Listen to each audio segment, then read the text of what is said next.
January 5, 2024. 5:13 p.m. Portland, Oregon. Alaska Airlines Flight 1282 climbs through 16,000 feet. The seatbelt sign is on. Passengers are settling in. Then, bang. A violent explosion. The cabin fills with freezing wind. The left side of the plane rips open. A door plug, a panel meant to fill an unused emergency exit, tears away. Oxygen masks drop. A teenager's shirt is ripped off his body by the force. The flight attendants think they're going to die. But the plane is still flying. Barely. What happens next will expose the darkest secret in American aviation. Here's why you should care. Right now, as I record this, Boeing is still in crisis. Not over. 1 year later. 2 years? The anniversary of that door plug blowout is aligning with congressional hearings in Washington. Lawmakers are grilling Boeing executives. The FAA has capped Boeing's 737 MAX production at 38 planes a month, a huge limit for a company that needs to produce 50 or 60 to stay profitable. And that's not even the worst part. Whistleblowers, Boeing engineers who spent decades building these planes, are testifying under oath that the company cut corners to hit production targets. They say Boeing leadership ignored their warnings. They say planes were pushed out of the factory with missing bolts, untorqued bolts, contaminated parts. And they say it's still happening. Every time you board a 737, you're putting your life in the hands of a company that allegedly chose speed over safety. This isn't a hypothetical.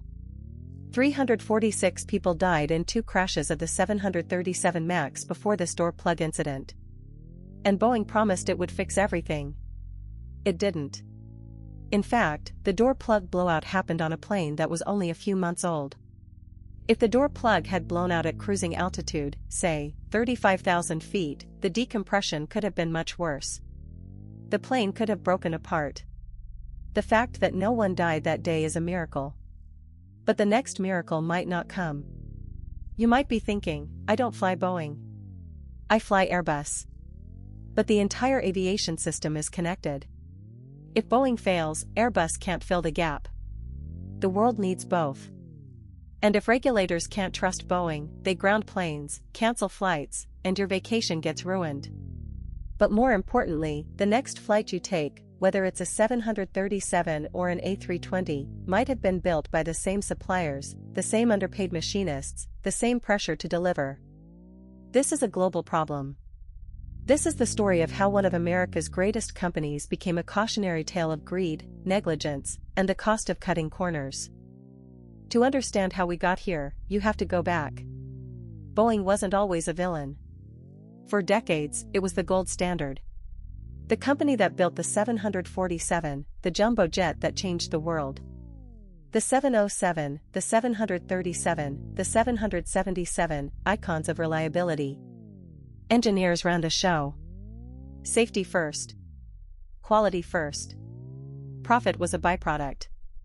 But something changed in the late 1990s. In 1997, Boeing merged with McDonnell Douglas, a defense contractor known for ruthless cost-cutting. The culture flipped. Wall Street took over. Shareholder value became the god. Engineers were told to shut up and meet deadlines. The 787 Dreamliner was outsourced to dozens of suppliers worldwide to save money. It ended up billions over budget and years late. Then came the 737 MAX, Boeing's cash cow. The 737 was redesigned with bigger engines to compete with Airbus's fuel-efficient A320neo. But the bigger engines didn't fit under the wing. Boeing's solution?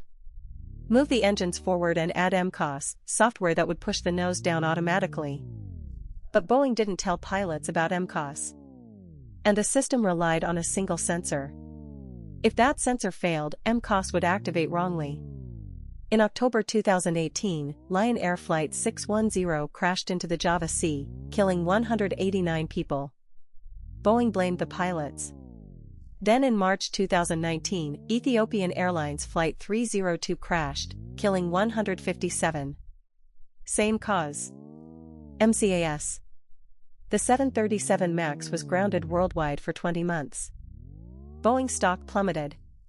The company paid $2.5 billion in fines. It promised sweeping reforms. New CEO. New safety culture. But behind the scenes, the pressure never stopped. Production targets were still the priority. Workers on the assembly line warned that fuselages arrived from Spirit Aerosystems with defects, misaligned holes, debris left inside, missing fasteners. In April 2022, Boeing's own quality manager, John Barnett, told the New York Times that he found clusters of metal shavings left in wiring bundles on planes. He said he was retaliated against for raising concerns. Boeing dismissed him as a disgruntled employee. The 737 MAX grounding cost Boeing over $20 billion. The company lost more than $2 billion in the fourth quarter of 2023 alone due to quality issues. Then, on January 5, 2024, the door plug blew out. The door plug wasn't built by Boeing. It was installed by Spirit Aerosystems, a former Boeing division that was spun off in 2005 to cut costs. The plug was supposed to be secured by 4 bolts. Investigators found that the bolts were never installed. Not missing, never installed. The plane was delivered to Alaska Airlines with that critical safety feature absent. And Boeing's own quality control didn't catch it. Why? Because the plane had been through multiple repair cycles, and the door plug had been removed and reinstalled, but the paperwork didn't track the bolts. It was chaos. And the door plug incident was just the latest in a string of manufacturing defects: a missing bolt on a rudder system found on a United Airlines plane, a fire on a Boeing 767 caused by a faulty windshield heater, a 737 that lost a tire during takeoff. The FAA grounded all 737 MAX 9s. Boeing stock lost $32 billion in market value in 2 weeks. The CEO, Dave Calhoun, was forced out. But the damage was done. The door plug blowout wasn't just a mechanical failure. It was a symptom of a systemic disease. In the days after, the National Transportation Safety Board launched an investigation. They found that the 4 bolts that should have held the plug in place were simply not there. The plug had been removed for repairs at Boeing's factory, and when it was reinstalled, the bolts were omitted. The paperwork said the work was done. The quality inspector signed off. But no one checked. Then the whistleblowers came forward. Ed Pearson, a former senior manager at Boeing's 737 plant, testified that he had warned executives about production problems years before the crashes. He said the factory was in chaos, with unfinished work being pushed down the line. Sam Solapur, a Boeing quality engineer with 40 years of experience, claimed that Boeing was taking shortcuts on the 787 Dreamliner, improperly joining fuselage sections. He said he was threatened and silenced. Another whistleblower, a former quality manager at Spirit Aerosystems, said he saw workers using dish soap as a lubricant on door seals. Dish soap? On a plane that flies at 500 miles per hour.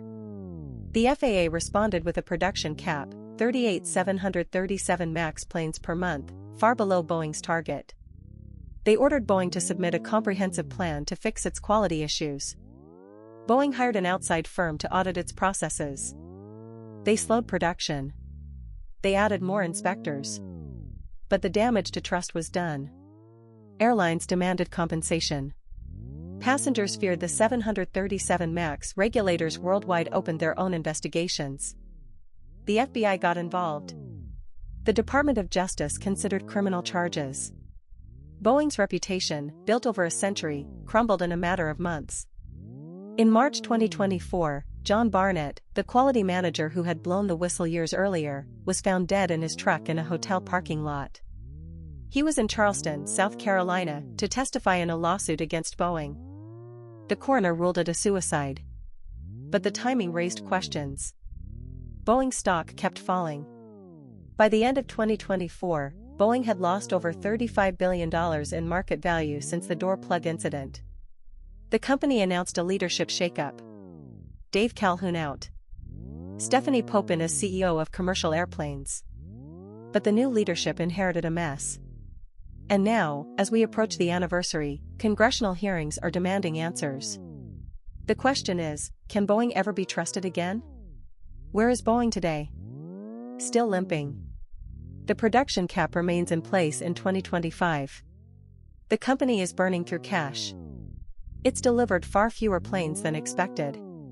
Its stock is down 60% from its peak. The new leadership promises a culture change, but trust is not rebuilt with promises. It's rebuilt with action, month after month of flawless quality. The lesson here is bigger than Boeing. When a company prioritizes profit over people, when it silences the engineers who raise concerns, when it cuts corners to hit a number, it'll eventually pay the price. Boeing paid $32 billion in market value, but the real cost is the 346 lives lost before the door plug ever blew. And the terrifying truth? It could happen again. Because the system that allowed these failures is still largely in place. If this story made you angry, good. That means you care. And we need more people to care about corporate accountability. If you want to see how deeply this rot goes, hit that subscribe button. Because next week, I'm diving into the story of the whistleblower who died under mysterious circumstances, John Barnett. What did he know? And why did he die just days before he was supposed to testify? It's a story that will make your blood boil. So subscribe, turn on notifications, and share this video with someone who flies. Because the more people know, the harder it is for corporations to hide. I'll see you in the next one.